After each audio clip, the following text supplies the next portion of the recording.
Boy, this is gonna be a video to trigger you lot. You lot ain't gonna like this one. And there's gonna be some unpopular opinions on this here, but guess what? Just like what you seen in the title.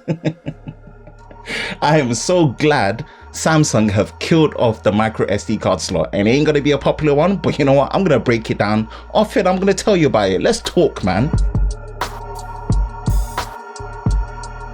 So yeah, off-head, non-scripted, straight conversation with you lot, man, because I kid you not, I've been seeing people while out about this micro SD card not being on the S21 series, and on a surface level it looks bad. On a surface level it looks bad for the Samsung warriors or the Samsung knights, whatever you call you lot, yeah, but I'm so glad it's gone, seriously. And I'm going to break it down from two sections, yeah, and pretty much the foundation is going to be this. The micro SD card slot on a surface level was a great hardware feature that has been poorly implemented as smartphones have developed since the time you've been able to use it. And I'm going to break it down into two things. The first thing I'm going to come from, yeah, is adoptable storage. Android has had this feature called adoptable storage since Android 6 Marshmallow. I'm going to link it in the description an article about adoptable storage and the whole idea of it. And the whole premises of adoptable storage is the ability to put a micro SD card in your micro SD card slot for Android to partition it and merge it with your internal storage. You have 64 gigabytes of storage, you buy a 64 gigabyte micro SD card, you put it in, it reads it. If it's fast enough, boom, adoptable storage is formatted.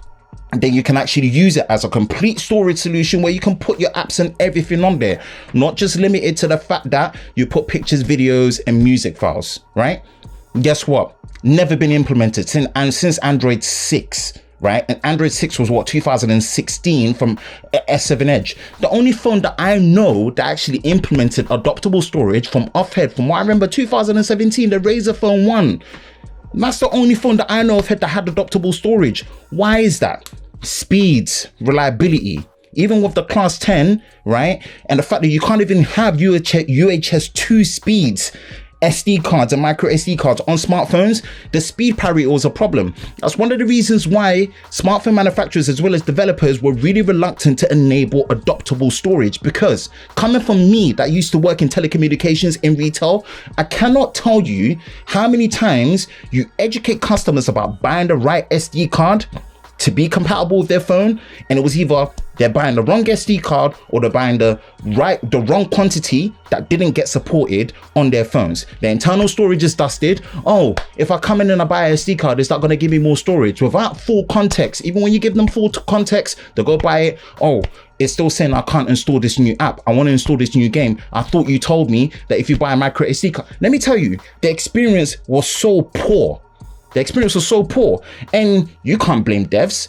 If the speed parity is really bad, you're not going to really be able to utilize it as internal storage. And it's the same as when you buy an external storage for your computer, right? Even if it's a mechanical one or it's an SSD one, through the USB, it works. You can put storage on apps on there, not just for hard files.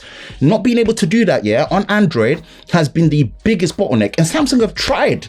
Listen, removing this micro SD card is not a hard decision. I know you drone flyers that have micro SD cards that like to fly your drones, take pictures and videos, put it in your micro SD card slot and edit. It's going to be a bad experience. Whoop-de-doo.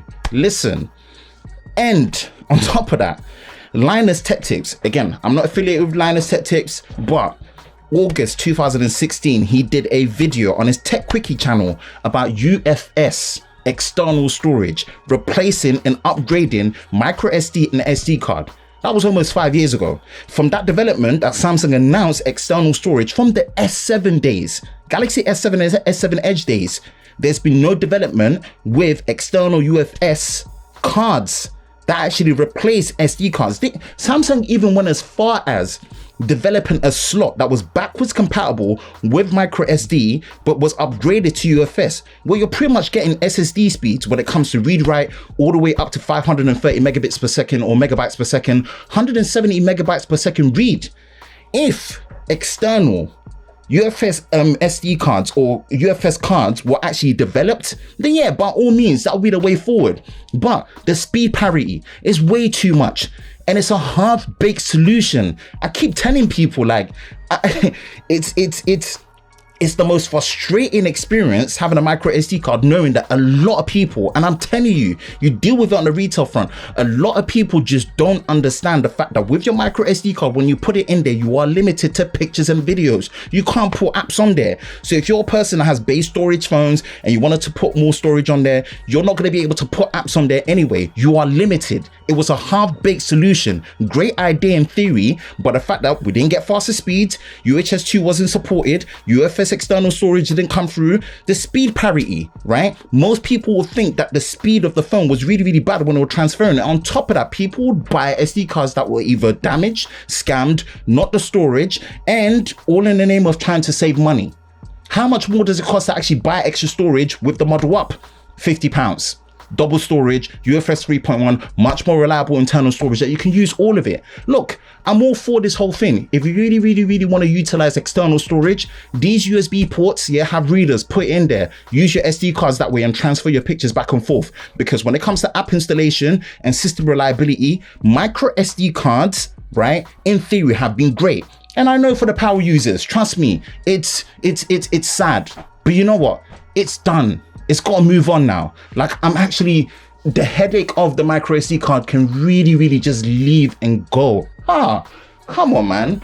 This is one thing I'll give Samsung. Like, it was a hard thing for you to remove it, but you know what? Yeah, credit to you. Made a hard decision. Stick to it. Don't bring it back unless you're going to be bringing the upgraded UFS external SD cards like you promised almost 5 years ago, so we can see that you can match the speed with your external storage and also with your internal storage. And don't make micro SD card compatible. Upgrade it to that so there's a difference. Oh man, that's it for me. Let the SD card die, man. Good riddance. You've done well. We appreciate you. You've done what you need to do.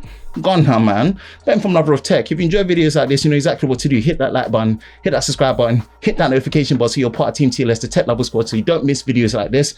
Hope you're all safe during this one, man. I will catch you in the next one. Peace. People ain't gonna like this one, boy, but oh well. I said what I said.